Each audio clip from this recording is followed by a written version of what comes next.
गांव के किनारे मिट्टी की सड़क के पास शिवराम की एक छोटी सी चाय की दुकान थी। गांव से आने जाने वाले राहगीर वहीं रुककर चाय पी लेते थे, जिससे शिवराम की थोड़ी बहुत कमाई हो जाती थी। उसी चाय की दुकान के पास ही उसकी फूस की एक छोटी सी झोपड़ी थी, जहां वह अपनी पत्नी सविता और अपनी नन्ही बेटी पायल के साथ रहता था। जैसे तैसे मेहनत करके उनकी जिंदगी चल रही थी, लेकिन जब सर्दियों का मौसम आया तो मानो वह उनके लिए किसी कहर से कम नहीं था। ठंडी हवाएं उनकी झोपड़ी के हर कोने में घुस जाती थीं और गरीब परिवार की परेशानियां और भी बढ़ने लगी थीं।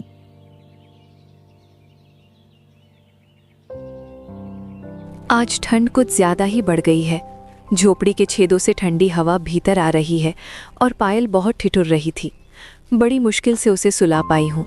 हाँ, आज दुकान पर भी काम कुछ कम रहा। ठंड में लोग खर्च सोच समझ कर करते हैं, इसलिए चाय पीने वाले भी घट जाते हैं। लेकिन चिंता मत करो, जब तक मेरे हाथ पैर चल रहे हैं मैं मेहनत करता रहूंगा। आप दिन भर बाहर ठंड में बैठे रहते हैं, यही सोचकर मन घबराता रहता है। काश हमारे पास ओढ़ने बिछाने का थोड़ा अच्छा इंतजाम होता तो इस सर्दी को सहना आसान हो जाता। फिर भी ईश्वर से यही प्रार्थना है कि वो आपको और हमारी बिटिया को हमेशा सुरक्षित रखे। भगवान ने चाहा तो हालात जरूर बदलेंगे, बस हमारी बेटी सलामत रहे वही मेरी सबसे बड़ी ताकत है।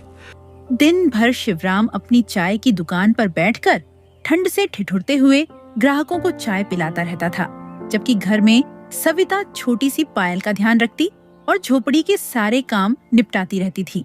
किसी तरह दिन ढलता और शाम होते होते ठंडी हवा और भी तेज हो जाती।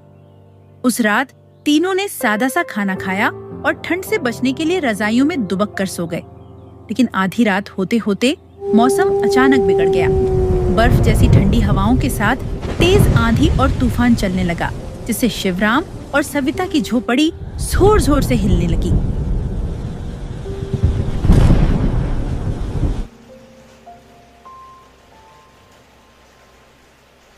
ये कैसी भयानक हवा चलने लगी है, झोपड़ी पर जैसे उखड़ी जाएगी। छत जोर जोर से हिल रही है। मन बहुत डर रहा है। पायल भी घबरा गई है, उसकी सांसें तेज चल रही हैं। ऐसा लग रहा है जैसे अब यहाँ रुकना ठीक नहीं है। हमें तुरंत बाहर निकल जाना चाहिए, कहीं झोपड़ी गिर ना जाए। हाँ, अब देर नहीं करनी चाहिए। हवा और तूफान बहुत तेज हो गया है, झोपड़ी ज्यादा देर टिक नहीं पाएगी। तुम जल्दी पायल को गोद में लो, मैं बाहर रास्ता देखता हूँ। पहले उसकी जान सुरक्षित होनी चाहिए। चलो जल्दी यहाँ से बाहर निकलते हैं। तेज आंधी और कड़ाके की ठंड के बीच शिवराम और सविता अपनी नन्ही पायल को गोद में लेकर झोपड़ी से बाहर निकल आए, लेकिन बारिश रुकने का नाम नहीं ले रही थी। लगातार मूसलाधार बारिश से पूरा इलाका पानी में डूब गया और तेज बहाव के आगे शिवराम की झोपड़ी और चाय की दुकान टिक नहीं पाई। दोनों टूट गईं और घर दुकान का सारा सामान बहते पानी में बह गया। ठंड से कांपते उस परिवार के सामने अब सिर्फ बेबसी ही रह गई। डर मत करो, पहले यहाँ से निकलना जरूरी है। जो होना था हो गया, अब जान बचाना सबसे अहम है। किसी ऊंची जगह की ओर चलते हैं। भगवान पर भरोसा रखो, अभी हिम्मत हारने का समय नहीं है। बाढ़ का पानी तेजी से बढ़ता देख शिवराम अपनी पत्नी सविता और नन्ही पायल को साथ लेकर एक बड़े पेड़ की ओर बढ़ जाता है। उफनते पानी से बचने के लिए वे पेड़ की मजबूत डालियों पर चढ़कर बैठ जाते हैं, ताकि ऊंचाई पर रहकर ठंड और बाढ़ के तेज बहाव से किसी तरह अपनी जान बचा सकें। चारों तरफ सिर्फ पानी ही पानी दिख रहा है। नीचे का बहाव बहुत तेज है और ठंड से शरीर सुन्न होता जा रहा है। इन डालियों पर बैठे रहना भी मुश्किल लग रहा है। पता नहीं ये रात कैसे कटेगी। पानी अभी और बढ़ सकता है, इसलिए हमें पूरी सावधानी रखनी होगी। डालियों पर अपना संतुलन बनाए रखना जरूरी है और जरा भी लापरवाही नहीं करनी चाहिए। जब तक हालात नहीं संभलते, यहीं ऊंचाई पर टिके रहना ही सबसे सुरक्षित रास्ता है। इसी बीच पानी का बहाव अचानक बहुत तेज हो जाता है और पल भर की चूक में पायल उफनते पानी के साथ बह जाती है। शिवराम और सविता घबराकर उसके पीछे दौड़ते हैं, उसे बचाने की पूरी कोशिश करते हैं, लेकिन तेज धारा के सामने उनकी एक नहीं चलती और पायल पानी के भयंकर बहाव के साथ बहुत दूर निकल जाती है। नहीं नहीं, ये क्या हो गया? मेरी बच्ची, मेरी पायल, वो पानी में बह गई। कुछ कीजिए, उसे बचा लीजिए। मैं उसके बिना नहीं रह सकती। भगवान, मेरी बच्ची को वापस लौटा दो। मैंने पूरी कोशिश की, बहाव बहुत तेज था, हाथ बढ़ाया लेकिन पकड़ नहीं पाया। मेरी आंखों के सामने वो दूर चली गई, कुछ भी मेरे बस में नहीं था। दोनों पति पत्नी फूट फूट कर रोते हुए उसी पेड़ के नीचे पूरी रात बिता देते हैं। अगली सुबह बारिश तो थम जाती है, लेकिन चारों तरफ नजर दौड़ाने पर दिखाई देता है कि पूरा गांव अब भी बाढ़ के पानी में डूबा हुआ है। अब हमें हिम्मत नहीं हारनी है, चाहे कुछ भी हो हम उसे ढूंढेंगे। जब तक सांस चलेगी कोशिश करते रहेंगे। पूरी रात निकल गई, आंखों के आंसू सूखने का नाम ही नहीं ले रहे। चारों तरफ पानी ही पानी है, गांव पहचान में नहीं आ रहा। मन बहुत घबरा रहा है, समझ नहीं आ रहा वो अब कहाँ होगी। यहाँ बैठे रहने से कुछ नहीं होगा, बहाव उसे यहाँ से बहुत दूर ले गया होगा। चलो पास के दूसरे गांव की तरफ चलते हैं, हो सकता है वो वहीं तक पहुंच गई हो। जब तक खुद जाकर देख नहीं लेते तब तक मन को चैन नहीं मिलेगा। हाँ, शायद वहीं कहीं मिल जाए। चलिए, देर मत कीजिए। पायल को ढूंढने की आस में शिवराम और सविता कमर तक भरे पानी में उतरकर आगे बढ़ते रहे। चलते चलते ठंड और थकान के साथ उन्हें बहुत ज्यादा भूख भी सताने लगी। फिर भी वे उसे पुकारते हुए आगे बढ़ते गए और कब दूसरे गांव तक पहुंच गए उन्हें पता ही नहीं चला। लेकिन इतनी तलाश के बाद भी पायल का कहीं कोई पता नहीं चला। अब तो पैरों में जान ही नहीं बची। ठंड और पानी ने शरीर तोड़ दिया है। बहुत जोरों की भूख लग रही है। एक कदम भी आगे बढ़ाना मुश्किल हो रहा है। मुझे सामने एक ढाबा दिखाई दे रहा है, चलो वहीं चलकर कुछ खा लेते हैं, थोड़ी ताकत आ जाएगी। बस थोड़ी हिम्मत और रखो, पहले वहां पहुंचते हैं, फिर आगे का रास्ता देखेंगे।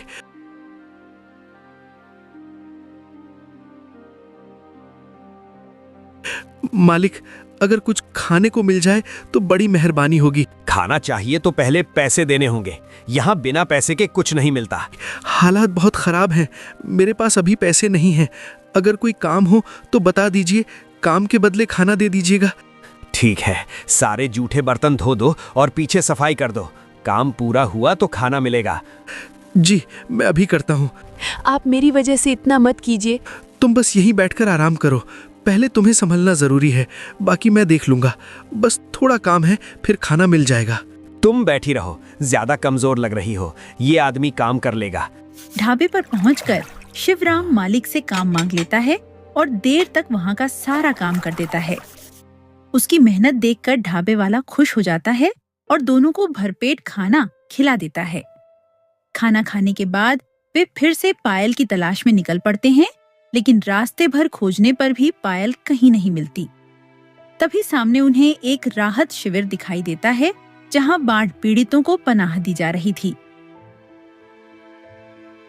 वो देखो, सामने राहत शिविर है, शायद वहीं कुछ मदद मिल जाए।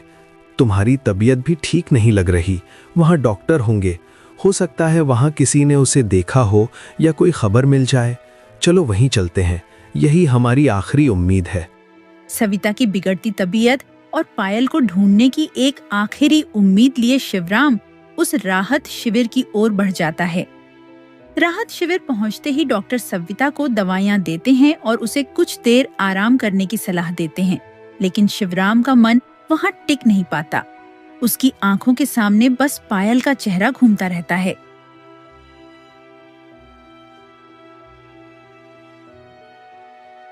बेटी की याद में सविता का रो रो कर बुरा हाल हो जाता है और लगातार चिंता व कमजोरी के कारण उसकी हालत संभलने के बजाय और बिगड़ती चली जाती।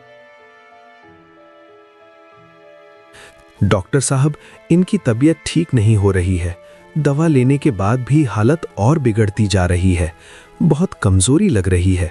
आप जरा फिर से देख लीजिए, मुझे बहुत चिंता हो रही है। मैं समझ रहा हूँ, लगातार ठंड, भूख और सदमे की वजह से हालत बिगड़ी है। मैं कुछ और दवाइयाँ दे रहा हूँ, इन्हें समय पर दीजिए और इन्हें पूरी तरह आराम की ज़रूरत है। चिंता कम रखने की कोशिश करिए, तभी असर पड़ेगा। सविता, मैं दवा ले आया हूँ। डॉक्टर ने कहा था ठीक हो जाओगी। उठो ना, प्लीज आंखें खोलो। ऐसे चुप मत रहो, कुछ तो बोलो।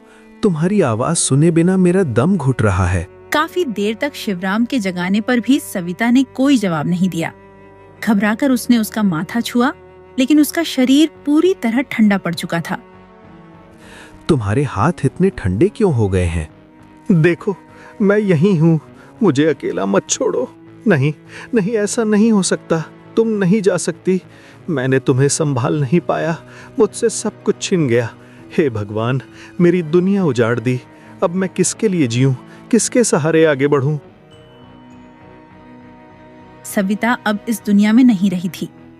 कड़ाके की ठंड और लगातार दुख ने शिवराम की पूरी दुनिया उजाड़ दी थी। एक ही झटके में उससे उसका पूरा परिवार छिन गया था। वह सविता के पास बैठकर फूट फूट कर रोता रहा। उसकी सिसकियों में सिर्फ खालीपन और टूटे हुए सपनों की आवाज गूंजती रही।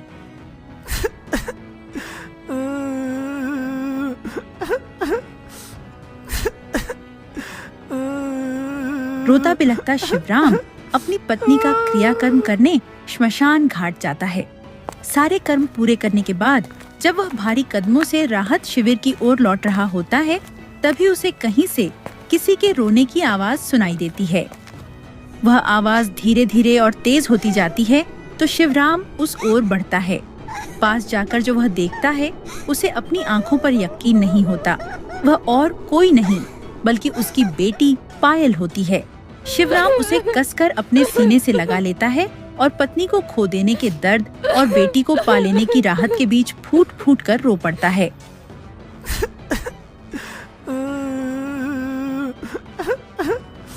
पायल, मेरी बच्ची, सच में तू जिंदा है।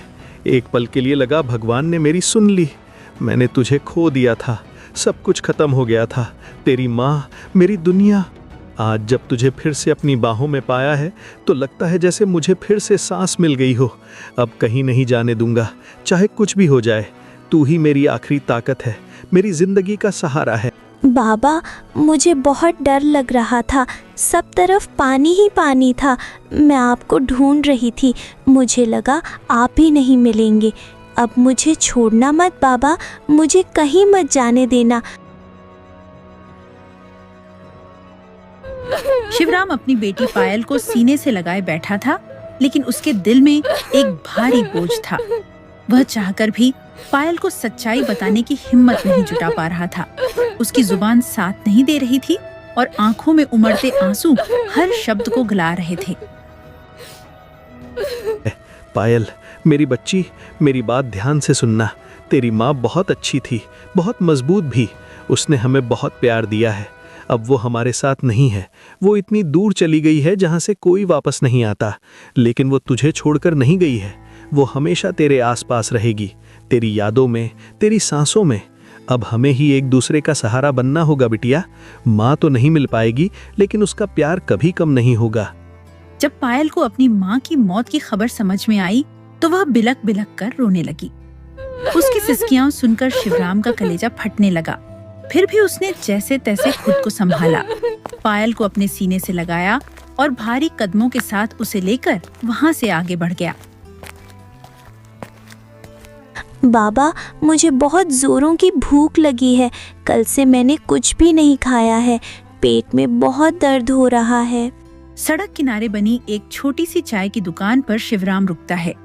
वह वहाँ से एक कप गरम चाय और कुछ बिस्किट लेता है और प्यार से पायल को खिला देता है, ताकि उसकी भूख थोड़ी शांत हो सके और उसे कुछ सुकून मिल जाए। भाई, चाय और बिस्किट के पैसे देने होंगे।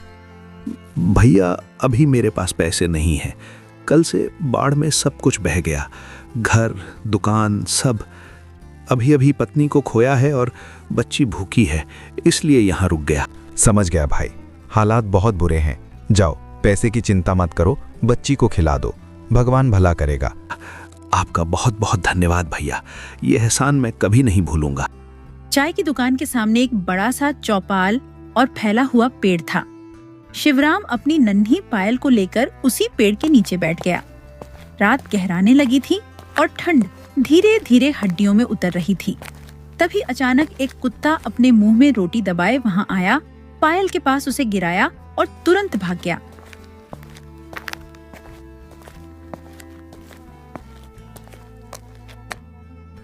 भूख से बेहाल पायल झट से रोटी उठाकर खाने लगी। यह दृश्य देखते ही शिवराम का दिल टूट गया और वह जोर जोर से रोने लगा। उसकी सिसकियों की आवाज सुनकर चाय की दुकान वाला घबराकर तुरंत वहां दौड़ा चला आया। अरे भाई, क्या हुआ? तुम ऐसे क्यों रो रहे हो? बच्ची की हालत देखकर दिल कांप गया। साफ साफ बताओ, क्या बीत गई तुम पर?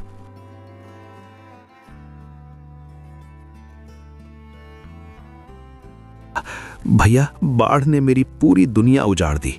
घर भी बह गया, चाय की दुकान भी। उसी पानी में मेरी बच्ची मुझसे बिछड़ गई थी। हम दोनों उसे ढूंढते रहे, भूख प्यास और ठंड में भटकते रहे। किसी तरह राहत शिविर पहुंचे, लेकिन वहां मेरी पत्नी की तबीयत और बिगड़ गई और वो मुझे छोड़कर चली गई। आज शमशान से लौटते हुए भगवान ने मेरी बेटी मुझे वापस दे दी, मगर अब उसके सिवा मेरे पास कुछ नहीं बचा।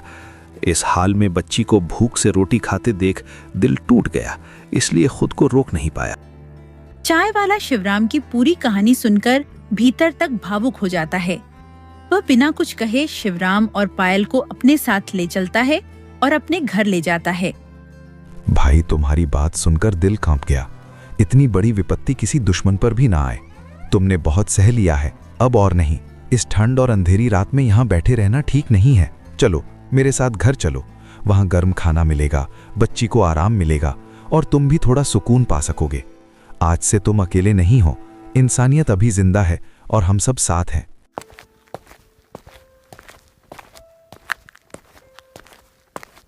घर पहुंचने पर वहां उसकी पत्नी मौजूद होती है, जो दोनों को देखकर हालात समझ जाती है और उन्हें अंदर बैठने के लिए कहती है।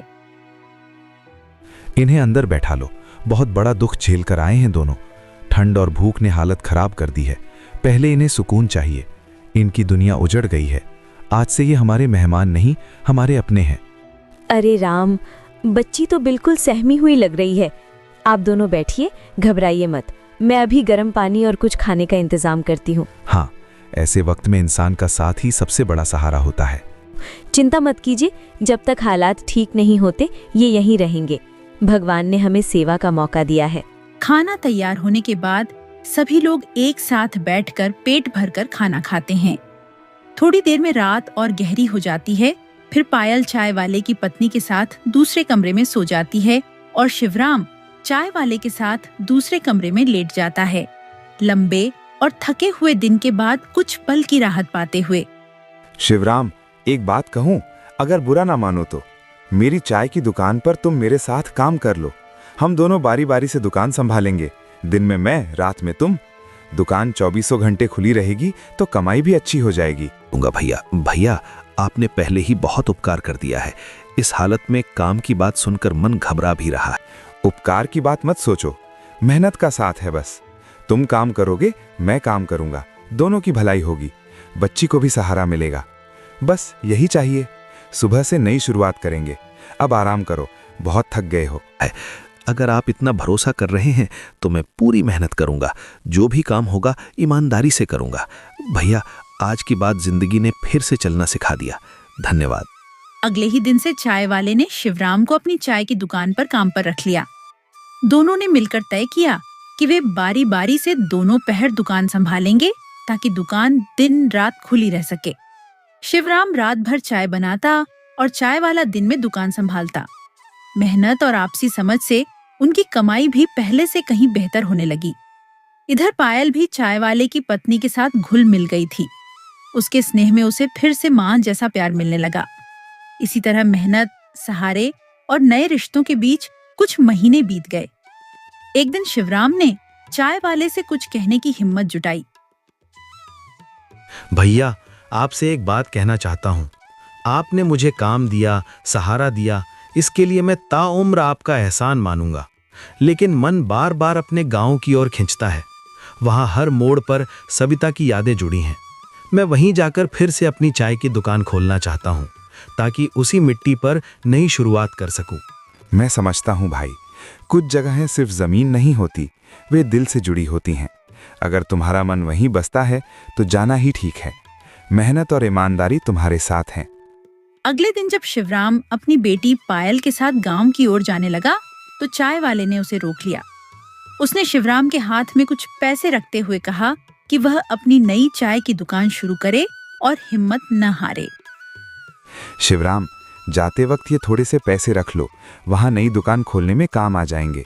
हालात चाहे जैसे हों, हिम्मत मत हारना।